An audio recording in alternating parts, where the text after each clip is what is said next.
মেয়েদের দুর্বলতা হচ্ছে গহনা, আর তা যদি হয় স্বর্ণের তো কোনো কথাই নেই। আসসালামু আলাইকুম সবাইকে। আপনারা সবাই কেমন আছেন? আপনাদের সুস্থতা কামনা করছি। আজকের ভিডিওটি মূলত আমার ছোট ভাগ্নির জন্য। আমরা একটি ছোট্ট গহনা নিতে গিয়েছিলাম, যেহেতু তার আকিকার দাওয়াত পেয়েছি আমরা।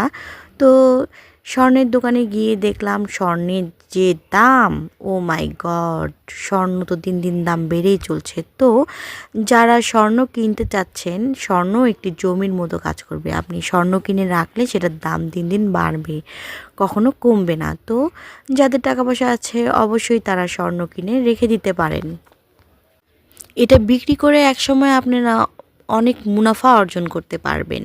যেমন জমি কিনলে জমির দাম বাড়ে এবং স্বর্ণ কিনলেও স্বর্ণের দাম বাড়বে। তো আমরা যে কানের দুলটা পছন্দ করেছিলাম আমার ছোট্ট ভাগ্নির জন্য, তো এটা নেওয়ার জন্যই আমরা তিনজন আসলে একসাথ হয়েছিলাম, আমার দুলাভাই, আমার বড় বোন আর আমি। তো দেখলাম অনেক দেখতে দেখতে আমাদের একটা দুল অনেক পছন্দ হয়ে গেল। যদিও ছোট হোক তবুও মনে করেন স্বর্ণর জিনিস, এটার একটা ব্যাপারই আলাদা। কাউকে যদি একটি স্বর্ণের গিফট দেওয়া হয় তো সে অনেক খুশি হয়।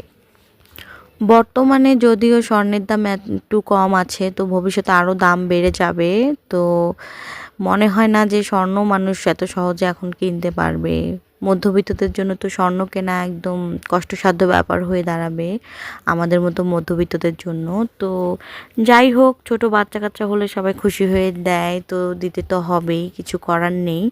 তো আমরা চলে গিয়েছিলাম বেদপট্টিতে আশা জুয়েলার্সে, যে আমরা স্বর্ণ কিনে আনলাম। তারপর সোনার কানের দুলটা কিনে আমরা তো ক্ষুধার্ত হয়ে গেলাম।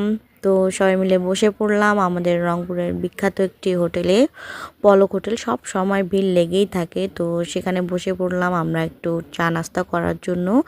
তো এদিকে লুসান বলতেছিল, মা আমি বিরিয়ানি খাবো, বিরিয়ানি খাবো। তো তার জন্য বিরিয়ানি অর্ডার দিয়েছিলাম, ও আমাদের জন্য হালিম, নান এগুলো অর্ডার দিয়েছিলাম। তো সবাই মিলে সুন্দর মতো খেয়ে দিয়ে গল্প গুজব করছিলাম আর বলছিলাম কিভাবে যাব না যাব বোনের বাসায়, এইসব নিয়ে। আমি তো শ্বশুরের সাথে একটু দুষ্টামো করতেছিলাম যে আমি আপনার ফুড রিভিউ নিচ্ছি।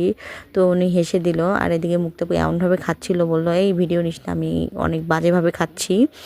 আর এদিকে আমি একটু খাচ্ছিলাম। আমি বাজেভাবে খাই না ভালোভাবে খাই জানি না, আমার যেমনি ভালো লাগে আমি তেমনিই খাই। তো এটাতে আসলে জাজ করার কিছু নেই, যার যেমনি খেতে মন চায় সে তেমনিই খেতে পারে। তো বলতে বলতে অনেক দূর চলে আসলাম। আজকে এই পর্যন্তই, সবাই ভালো থাকবেন। আল্লাহ হাফেজ।